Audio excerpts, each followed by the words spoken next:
They underused Margot Robbie here.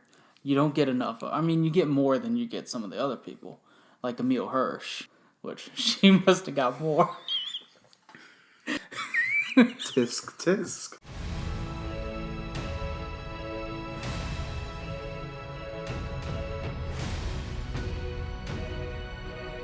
Welcome back to another amazing episode of Rounds at the Knight's Table. I'm Jim. I'm Eric. And today we're going to talk about Once Upon a Time in Hollywood.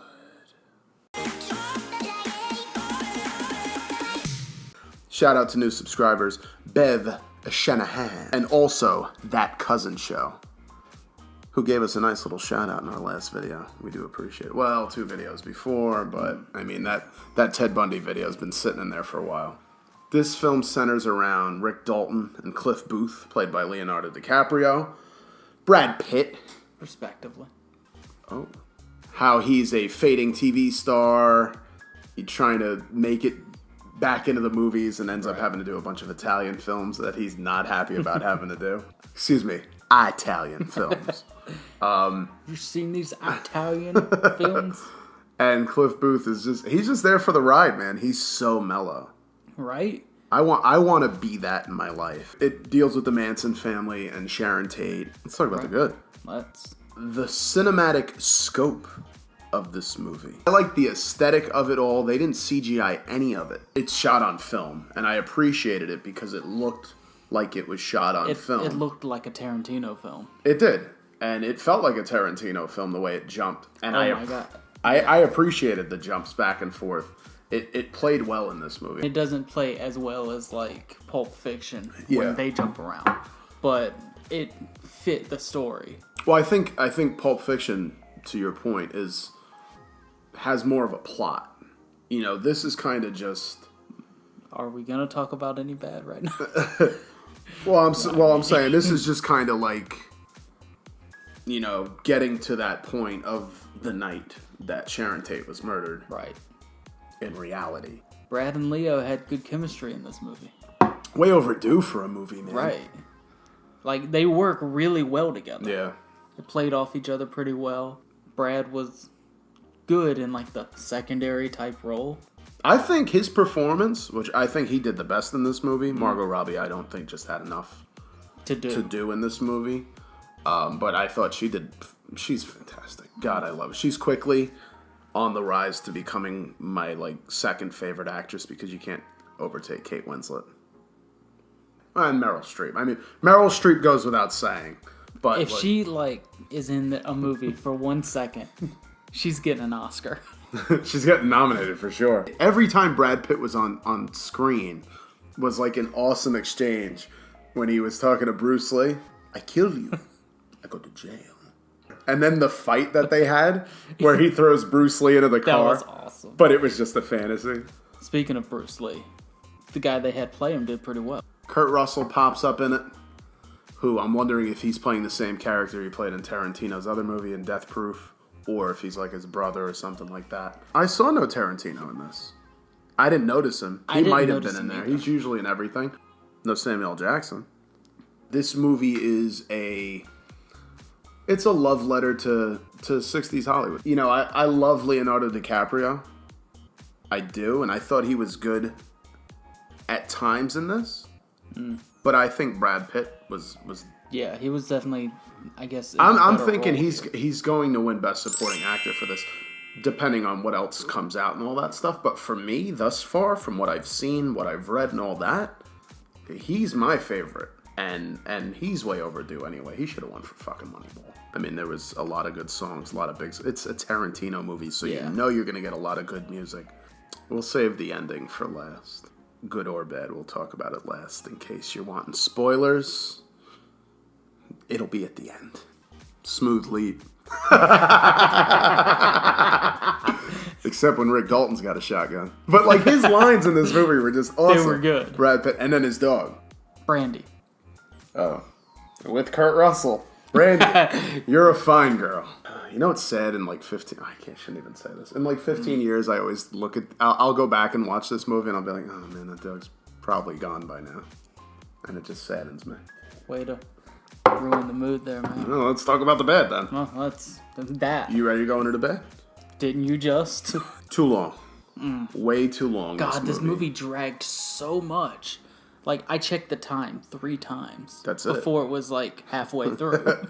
There's a part where he's talking to the girl, which they had a good exchange. I thought that actress was really good. Luke Perry, back to the good. Luke Perry being in it. Timothy Olyphant. A lot of people. Rumor Willis, Uma Thurman's daughter, again. Back Robin from Stranger Things. Chuck, throw that all into the good. To your point with the time, when he's saying, "Oh, I'm about halfway through," I think that's alluding to the story, because even later on, they're saying, "And now the moment you've been waiting for," which is also about the Manson murders about to happen, because you notice that's like the next scene. They might as well call this movie Riding in Cars with Tarantino, because they showed such long scenes, long drawn out scenes and shots of them driving and listening to music. So much driving. So much of it. Too much of it. And reckless driving. I mean, I get that it's like the 60s, 70s. You put your kid in the back seat without a seatbelt then. How do you do that in the 90s? Were cops non-existent for traffic back then? Polanski, Booth, driving like maniacs down the road. Oh, yeah, reckless driving is right, from Cliff Booth. Going up the down arrow. Oh my God. Twice. Just not enough Margot Robbie. No, never enough. Always. There was like no plot to it really. Until like the last 10, 15 minutes. You really can't tell what the movie's actually about. Yeah, I mean, it's Rick Dalton. It's about Rick Dalton. It's a dude movie, essentially. This movie was a little self-indulgent. Well, excuse me, this movie was a lot of self-indulgent. Goes, through them making a movie and TV shows. It's like showing that whole thing, which is an interesting way to look at it, to watch a movie in a production, like it's in the middle of a production. Yeah. It felt a lot like how La La Land was like that, was self-indulgent. And, I mean, Hollywood's going to love it because it's about Hollywood. Tarantino's a fantastic director. I mean, Pulp Fiction is just it. That's his masterpiece. This isn't his masterpiece. This fell short in certain aspects. Enjoyed this more than Inglourious Bastards, but maybe I have to sit down and watch again both. The Kurt Russell narration. Oh, what was that about? From out of nowhere, too. Yeah. Like, you start hearing narration about his whole trip to Italy. 2 or 3 lines in, you're realizing it's Kurt Russell talking. Like, why is the stunt coordinator... I feel like that was an after decision, like a post decision, to where they were like, hey, we need to kind of speed this along and not have to tell. This thing was almost shot in like real time. Even like The Big Lebowski, you have Sam Elliott as the narrator, and he doesn't do it throughout the whole movie. He pops up here and there, but he starts off narrating. Like, if maybe it's the opening shot, and then you put little but this happens like halfway through the movie. Yeah. It's very weird. There was no narration up to this point. Yeah. You only see Charlie once. So the ending, spoilers in here, so get out there if you don't want to be in here. So Brad Pitt smokes his acid cigarette. His acid-dipped cigarette. And I don't know who he bought it from. It looked like the same girl that... I thought it was different, though. I didn't think it was the same girl. Yeah, he was going on Disney Fantasia with it. Or Hillary Duff.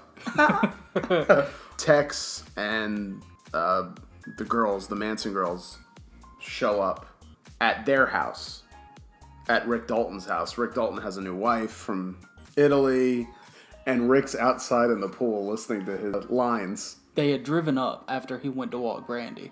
Yeah. And then Rick, says, hey, get out of here with that loud car. It's midnight. Yeah. You shouldn't, Shouldn't be part. We don't appreciate that here. And then the girl drove off. Uma Thurman's daughter. He steals the car from Tex.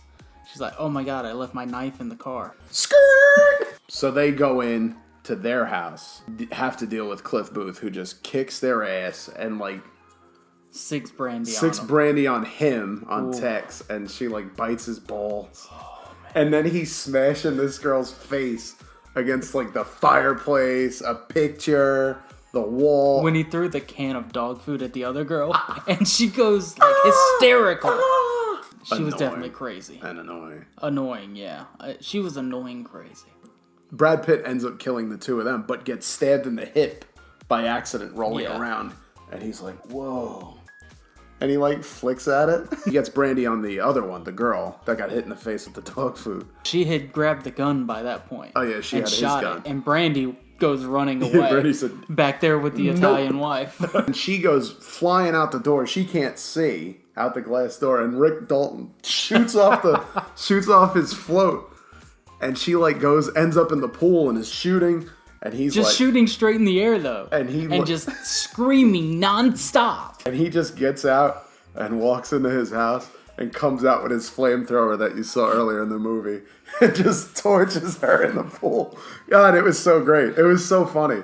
Still worked, thank God. So the Sharon Tate murders don't happen. It's part of Tarantino's thing with Django, the way that the slaves were able to kill these slave owners and kind of get you a mental retribution the same way, you know, like Eli Roth, who is Jewish, shoots Hitler 1,000,000 times in the face in Inglourious Basterds. I mean, I appreciate that, and I'm glad I didn't leave the theater with the person I left the theater seeing Inglourious Basterds with, who was like, I mean, you know that's not how that happened, right? Yeah, I know, it's a movie. Obviously, you want the best outcome here. You know, it's very unfortunate that those people lost their lives. And even the next night, the La Bianca murders that happened not far from there by the Manson family. So, I mean, hopefully whatever this can bring, her memory lives on. And so I thought the ending was spectacular. It was great. I thought the last like 15, 20 minutes was the best of the movie. Oh, for sure. But like Rick Dalton goes up, he meets with Jay Sebring, with Emile Hirsch, and they go up to, you know, the Polanski house and, you know, meet Sharon Tate and everybody that was there, and that's the end of it.